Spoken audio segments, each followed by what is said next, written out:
नमस्कार। जहां विरासत बोल उठे, वंशों का गौरव डोल उठे, जहां पे पड़े मगहा की दृष्टि, भाग्य स्वयं करती है वृष्टि। नमस्कार। मगहा का तेज निराला है, ये पितरों का उजियाला है, सिंहासन की गरिमा जिसमें, यह राजयोग का रखवाला है। राधे राधे, जय श्री कृष्णा। मैं आपका मित्र नक्षत्र कथान्वेषी आचार्य देव। यह वीडियो आपके लिए अत्यंत ही महत्वपूर्ण होने वाली है। यह वीडियो गंभीर लोगों के लिए है, जिन्हें ज्योतिष का ज्ञान चाहिए उनके लिए है, जो साधक लोग हैं उनके लिए है, जो जीवन को गहराई से समझना चाहते हैं उनके लिए है, जो केवल मनोरंजक या मनोरंजन के लिए शौकिया तौर पे देख रहे हैं उनसे विनम्र निवेदन है, कृपया अपना समय और इंटरनेट व्यर्थ ना करें। या गंभीरता से सीखने के लिए, समझना और आत्म विकास के लिए अगर आप वीडियो देखना चाहते हैं तो आप रुकें, वरना आपकी यात्रा सफल, सुखद, मंगलमय हो। आज हम इस वीडियो में बात कर रहे हैं 18 साल के पश्चात इस संसार से मुक्ति प्रदान करने वाले ग्रह, मुक्ति देने वाले ग्रह केतु महाराज, जो ना तो शुभ है ना अशुभ है, आपके कर्मों का दर्पण है केतु। केतु हमारे पूर्व जन्म के कर्मों को देने वाले हैं, पूर्व जन्म के शुभ फल को देने वाले, उन्हें मुक्ति का कारक कहा जाता है। 29 मार्च से लेके 5 दिसंबर तक केतु महाराज मघा नक्षत्र में चलेंगे। मघा नक्षत्रो अति तेज युक्त, यह नक्षत्र नहीं एक शक्ति है। पूर्वजों की इसमें भक्ति है, जो झुका पिता के चरणों में उसकी ही सच्ची उन्नति है। इस नक्षत्र की खासियत है, यह सिंह का सिंहासन है। आप सिंहासन के पहले मघा की शक्ति लेनी पड़ेगी, तभी आप सिंहासन में बैठ पाओगे, नहीं सिंहासन से आपको पकड़ के खींच उतार दिया जाएगा। तो आज हम बात करेंगे केतु के मघा नक्षत्र में गोचर की। 4 चरणों में केतु का गोचर होगा। मघा नक्षत्र के 4 नवांशा में केतु महाराज गोचर करेंगे। तो कहां, कब, कैसे, कितना और किस तरह से फल देंगे, परिहार हम क्या करें जिससे केतु से हमें बेहतर मिल सके, इसकी सारी चर्चा, और आपको अंत में उपाय सीधे सीधे सरल सरल आपके राशि पे कहां कहां कैसा असर पड़ेगा पूरा डिटेल में बताया जाएगा। तो कंसंट्रेट होके सुनिए, समय जब मिले तब सुनिए। जो सम्मान करे अपनी जड़ का, वह अधिकारी है सिंहासन का। जो सम्मान करे अपनी जड़ का, वह अधिकारी है सिंहासन का। तो केतु महाराज आपको सिंहासन दे देंगे। अगर केतु खराब हुए तो खींच के रोड पे खड़ा कर देंगे। त्याग का अग्नि स्वरूप है, मुक्ति का गुप्त रूप है। जो समझ गया केतु को, वही देखता दिव्य स्वरूप है। मुक्त हो जाना इतना आसान नहीं होता। हम लोग बोलते हैं यहाँ कि मीन में केतु है, 12वें केतु है तो मुक्त हो जाओगे, यह सब कल्पना है, इतना आसान नहीं है। सबसे कठिन होता है मुक्त हो जाना। तो केतु आपको मुक्ति देंगे किससे? परेशानियों से। केतु आपको मुक्ति देंगे बाधाओं से।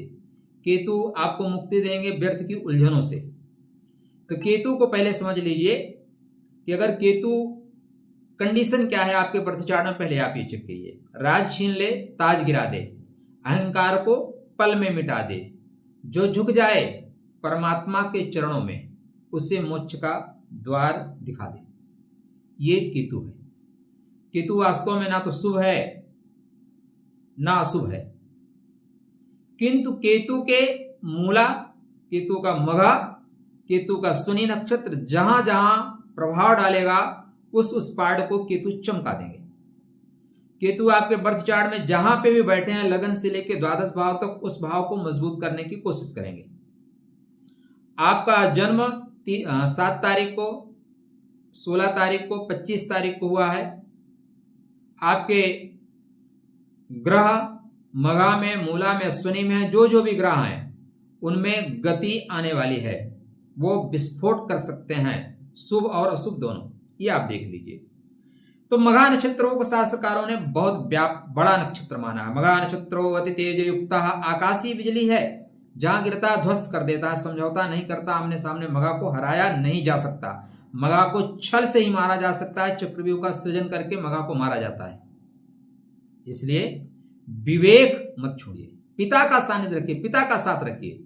यदि अभिमन्यु पिता के साथ होता तो मारा जाता क्या? इसलिए पितृ कृपा अत्यंत आवश्यक है। जो झुका पिता के चरणों में उसकी ही सच्ची उन्नति है।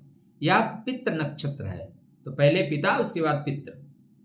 आप पिता को प्रसादम वितरयाम करिए, पितरों को दीपक लगाइए, नहीं चलेगा जी। तो शास्त्रकार कहते हैं कि मघा नक्षत्र समायुक्ते सिंहासन प्रदायक। मैं नहीं कह रहा हूं कि आपको लगे कि आचार्य जी अपनी तरफ से बता रहे हैं। आपको ये सारी चीजें नक्षत्र के आधार पे सीखनी है। तो हमने क्लासेस चला रखे हैं 12 अप्रैल से नक्षत्र के आधार पे, तो वहां पे आप आकर ज्योतिष सीख सकते हैं टू द पॉइंट। कुछ लोगों को फीस वहां पे थोड़ी महंगी लग रही है, तो अगर हो सके तो फिर मैं एक अलग से लोगों के लिए व्यवस्था करूंगा, जिनको भाई मेरा ही कोशिश ये है कि सब सीख सकें। तो यदि आप सीखना चाहते हैं, बहुत महंगा नहीं है, सस्ता ही है, मोबाइल सस्ता है, तो आप आके सीख सकते हैं। ये आपके लिए एक संदेश, क्योंकि केतु गुप्त चीजों को सिखाएगा। तो मघा नक्षत्र संयुक्ते सिंहासन प्रदायकः यत्र पितृ बलम तीव्रम तत्र भाग्यम न संशयः। यदि पिता की कृपा प्राप्त है, पितृ बल आपको मिला हुआ है, तो आपके भाग्य के कपाट खुल जाएंगे, इसमें कोई संदेह नहीं है। उत्तिष्ठ जागृत वरान नबोधत। 29 मार्च डेट याद रखिएगा, 5 दिसंबर तक मघा में रहेंगे। मघायाम जन्म यह प्राप्यम ना कदापि लघु भवेत। अगर मघा में जन्म हुआ है तो आप लघु नहीं हो सकते सर, छोटे हैं ही नहीं, अपने को छोटा मत देखिए। राजत्वम तस्य हस्तम दैव तस्य वसे स्थितम। शास्त्रकार यहाँ पे कुछ लंबा फेंक दिए, शास्त्रकार भी लंबा लंबा फेंक देते हैं, ठीक है। यहाँ ये श्लोक का लास्ट वाला जो अर्थ है ना, वो अलंकार में चला गया, ठीक नहीं है। चलिए आगे देखते हैं। पितृ कृपा विहीनस्य मघा ना सुबधा भवेद। इसको नोट कर लीजिए, नोट करते चलिए। पितृ कृपा विहीनस्य मघा ना सुबधा भवेत अहंकारे पतत्यासु राजत्वम विनश्यति। यदि पिता की कृपा नहीं है तो मघा आपको शुभ फल नहीं देगा।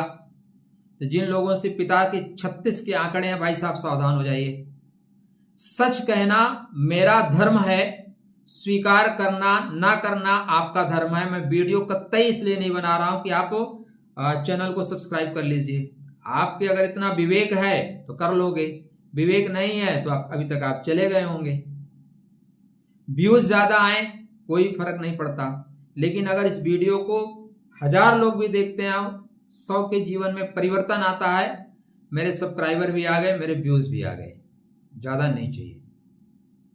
तो ध्यान दे के चलिएगा। राजत्वम तस्य हस्तम नहीं, अहंकारे पतत्यासु। अहंकार के कारण आपका पतन हो जाएगा। राजत्वम विनश्यति, आपकी कुर्सी चली जाएगी।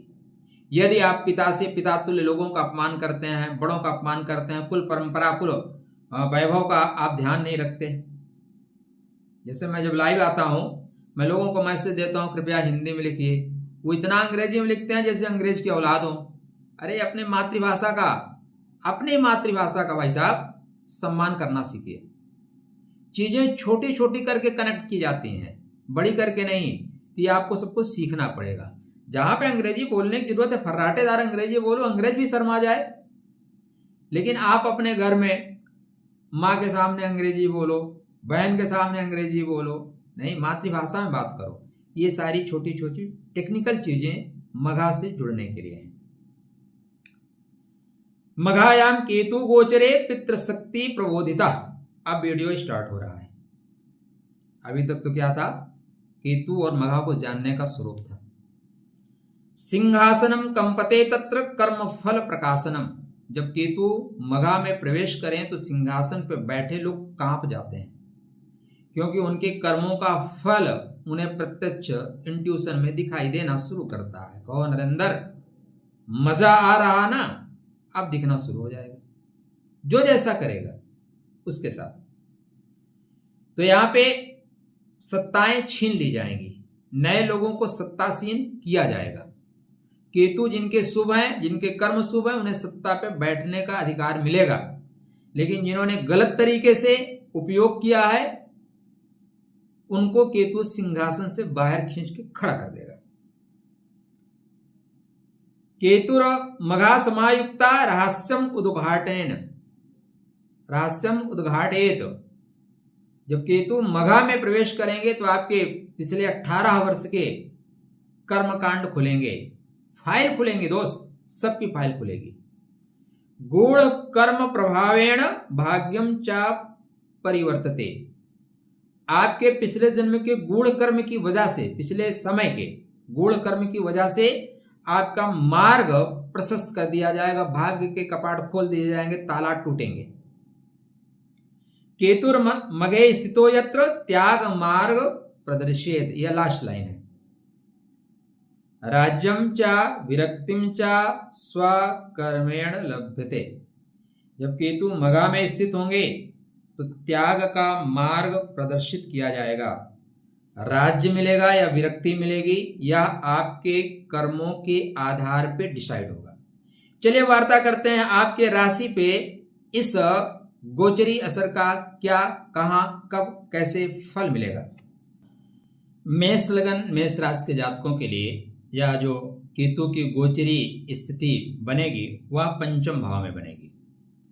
पांचवा घर एजुकेशन का है, पांचवा घर भविष्य निर्माण का है, पांचवा घर संतान का है, पांचवा घर आपके घर का धन है, पांचवा घर पत्नी का लाभ है, पांचवा घर पिता की अंतिम अवस्था है। इसलिए केतु के पंचम भाव में जो गोचरी स्थिति है वह आपके लिए श्रेष्ठ परिणाम दे सकती है। पहले अपने बर्थ चार्ट चेक कर लीजिए, आपके केतु महाराज कहाँ बैठे हैं, किन नक्षत्रों में बैठे हैं और महादशा अंतरदशा किसकी चल रही है। तो केतु महाराज 29 मार्च से लेके 5 दिसंबर तक मघा नक्षत्र में चलेंगे। यह आकाशीय बिजली जैसा है, जहां गिरता है वहां ध्वस्त कर देता, अतः आपको इंटरव्यू में सफलता देगा, वनडे परीक्षा में सफलता देगा, परेशानियों से निजात दिलाएगा। संतान, यहाँ पे जो माँ बहन हैं वो ध्यान रखें, जो भविष्य का निर्माण करने की क्षमता से युक्त हैं। आप गर्भस्थ शिशु को लेके चल रही हैं तो गर्भस्थ शिशु पे संकट आ सकता है, इसलिए डॉक्टर की सलाह माने, अपनी कुंडली दिखा लीजिए। सबसे अच्छा क्या होगा, डॉक्टर से भी बेहतर आपको सही ज्योतिषी सलाह दे सकता है, ज्योतिषी भी सही होना चाहिए। तो अपने गर्भस्थ शिशु का ध्यान रखें। यहाँ अगर आप बड़े हैं, आपके बच्चे पढ़ रहे हैं तो आपके बच्चे विदेश जा सकते हैं। यदि आप 40-45 साल के, 48 साल के हैं, बच्चे आपके विदेश जाना चाहते हैं, बच्चे रोजगार की तलाश में है, रोजगार नहीं मिल रहा है तो उन्हें रोजगार मिल जाएगा। बच्चों का भटकाव खत्म हो जाएगा। किसी प्रेम संबंधों को लेके उहापोह की स्थिति में है, ठीक है कि नहीं ठीक है, तो केतु इसको ठीक कर देंगे। बोलेंगे बेटा या तो इस तरफ खड़े हो जाओ या इस तरफ खड़े हो जाओ, बीच में मत रहो। केतु वैराग्यवादी ग्रह है, छोड़ देंगे आप, जाओ मैंने तुम्हें मुक्त किया। प्रेम वैसे भी मुक्ति देता ही देता है, आसक्ति जो होती है ना वो प्रेम नहीं होती। तो एजुकेशन में सफलता, वनडे परीक्षा में सफलता, भविष्य के कपाट खोल देंगे केतु, क्योंकि पंचम भाव भविष्य का है। तो आप खुद नया प्रोजेक्ट लेके चलना चाहते हैं तो आप नया प्रोजेक्ट पे काम करिए। केतु 4 चरणों में फल देंगे। यदि आप नक्षत्र के अनुसार सारी चीजें सीखना चाहते हैं नवांशा तक, तो पधारिए, वहां पे आपको डिटेल में बताया जाएगा। ठीक है, प्रथम स्टार्टिंग। अच्छा, एक चीज और कनेक्ट कर देता हूं फिर चलता हूं। देखो, मेष राशि में मेष लगन में अश्विनी नक्षत्र आपके लगन में चलता है, मघा नक्षत्र आपके पंचम भाव में चलता है और मूला नक्षत्र आपका नवम भाव में चलता है। इसको बोलते हैं गंडमूल का नक्षत्र, मूल है। और इसके साथ मरकरी जुड़ते हैं, बुध जुड़ते हैं। जैसे मघा के बाद अश्लेषा, मूला के पहले ज्येष्ठा, सॉरी अश्लेषा के बाद मघा, हाँ तो अश्लेषा मघा और ज्येष्ठा मूला, रेवती और अश्विनी, ये दोनों का इकट्ठा योग बनता है। तो आपके अंदर गति आएगी, आप स्पीड के साथ काम करना शुरू करेंगे, आलस्य प्रमाद खत्म हो जाएगा, ओरा आपका बहुत तेज हो जाएगा, अश्व जैसी गति हो जाएगी, सिंह जैसी आपकी गर्जना हो जाएगी। भाग्य के कपाट भी अचानक खुलते हुए नजर आ रहे हैं, खुल जाएंगे। आप सत्ता सिंहासन के दौड़ में सम्मिलित हो जाएंगे। बुद्धि के बल की वजह से आप सिंहासन तक पहुंचेंगे। पॉइंट नोट करिए, बुद्धि बल की वजह से, अपने निर्णय की वजह से, अपने पितृ कृपा की वजह से आप सिंहासन तक पहुंचेंगे। कोई बड़ा व्यक्ति आपका प्रमोशन कर दे, आपके लिए सिफारिश कर दे, आपको कह दे कि भाई मेरा बच्चा है, इसको वहां रख लेना, आपको रख लिया जाए। ऐसी स्थितियां बनती हुई दिखाई दे रही हैं। कर्क, कर्क का मतलब सुख। तो सुख सुविधा में जो प्रॉब्लम थी उसको केतु सॉर्ट आउट करेंगे। मां की सेहत का ध्यान रखना। भू संपदा में कोई प्रॉब्लम थी, सॉर्ट आउट। 29 मार्च से 31 मई के बीच में खत्म, परेशानी खत्म। 31 मई से आपका पराक्रम बोलेगा, दुश्मनों का हृदय डोलेगा। मित्र बंधु बांधवों से रिश्ते अच्छे होंगे, किसी एक दोस्त और एक भाई से रिश्ता टूटेगा। आजकल तो न्यूक्लियर फैमिली है भैया, भाई वही होते ही नहीं, एक एक का सिस्टम, एक का सिस्टम खत्म करिए। ये कलयुग है, संख्या बल, संख्या बल है। आपने भारत में उन लोगों को भारत से अलग होकर एक देश दिया, अब वो यहाँ पे विस्फोट कर रहे हैं जनसंख्या, कुछ दिन बाद बोलेंगे हमें एक टुकड़ा और चाहिए। राजनीति इतनी दूषित हो गई है कि बटोगे तो कटोगे नारा देते हैं और फिर यूजीसी का बिल ले आते हैं। इसलिए भैया दो, कम से कम 2-3 पात हो सके तो 2-3 की संख्या रखिए आने वाले समय में। तो बंधु बांधवों से यहां विवाद हो सकता है। भाई भुजा है, भाई क्या है, भुजा। भुजा कट गई तो लड़ोगे कैसे, तो भुजा मत कटने देना। परिहार बताता हूं। 2 अगस्त से 3 अक्टूबर पैतृक संपदा कुछ मिलनी है, पैतृक विरासत मिलनी है। अचानक धन मिल जाए, गड़ा हुआ टाइप तो आजकल कहां मिलता है, ठीक है, लेकिन अचानक बड़ा प्रोजेक्ट, बड़ा धन मिल जाए, गिफ्ट में मिल जाए, कुछ ऐसे मिल जाए, तो यहां पे उसके मिलने के योग बन रहे हैं। 3 अक्टूबर से 5 दिसंबर गति पकड़ लेंगे। क्या गति पकड़ेंगे, रॉकेट जैसा, जेट विमान जैसा। तो पूरा गोचरी स्थिति आपके लिए सुंदर परिणाम देने वाली है। क्या मिलेगा, प्रश्न यही है मुश्किल। फल मिलेगा क्या, तो केतु को ठीक करिए, पितरों को प्रणाम करना सीखिए, बड़ों को नमस्ते आकारम इति नमस्कारम। नमस्कार क्या है, आपको नमस्कार थोड़ी ना मैं करता हूं, मैं आपके अंदर विराजमान उस परम तत्व परमात्मा का जो सूक्ष्म तत्व है ना, उसको मेरा प्रणाम है। या किसी को प्रणाम होता है तो उसी को प्रणाम होता है। जब भी मौका मिले मंदिर में दंडवत लेटा करिए, दंडवत, आपका कल्याण होगा, फायदा मिलेगा, करके देखिए। पिता या पिता तुल्य लोगों से बेवजह मत उलझिए। ओम इग्नोराय नमः, घनघोर इग्नोराय नमः। उन्होंने जो कह दिया ओके पापा, ओके दद्दा, ओके चच्चा, हो जाएगा, करो या ना करो, ओके करते चलो। अपनी परंपराओं का विरोध मत करना। आजकल मैं देखता हूं बच्चे 2 शब्द अंग्रेजी पढ़ लेते हैं तो अंग्रेजी में बात करते हैं। मातृभाषा, अपनी कुल परंपरा, आप बिहार के रहने वाले लोगों से सीखो, आप दक्षिण भारतीय लोगों से सीखो, कहीं भी हैं ओणम मनाएंगे, पोंगल मनाएंगे, बिहार का व्यक्ति कहीं भी छठी मैया का व्रत रखेगा, कुल परंपरा को पकड़ना आना चाहिए।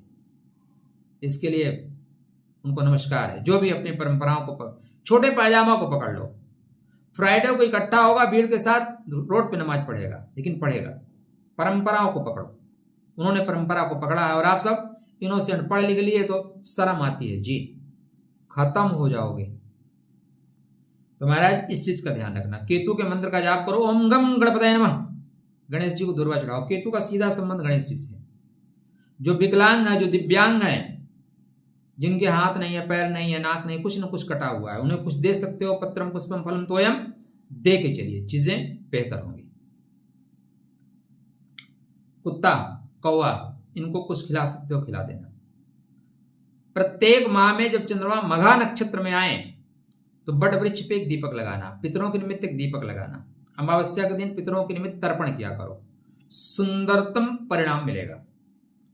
अब आपके ऊपर डिपेंड है चाहिए कि नहीं चाहिए। हमारा कर्तव्य आपको सही सही बताना था। राधे राधे, जय श्री कृष्णा, हर हर महादेव।